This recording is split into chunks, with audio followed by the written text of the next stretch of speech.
Rachel. We're here in the East Village at Fresco Gelateria. We're going to make some homemade gelato from scratch. So one of the first and main ingredients of gelato is fresh milk. So we're going to pour the fresh milk into our pasteurizer along with milk powder, fresh cream, and sugar. So now that our base is ready, we're going to start prepping one of our most popular and traditional flavors, which is the mascarpone, in other words, Italian cream cheese.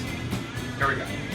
To make a mascarpone gelato, you need obviously mascarpone, sugar, lemon zest, lemon juice, and just a touch of salt.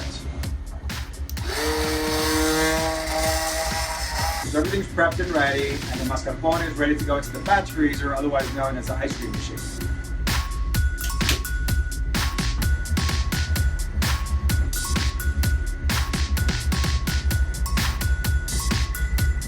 Now for the grand finale.